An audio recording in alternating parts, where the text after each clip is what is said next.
Layla.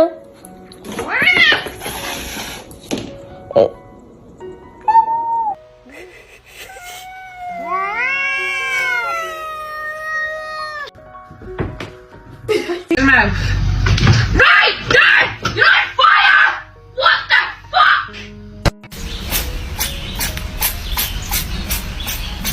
Don't do that. You're adopted.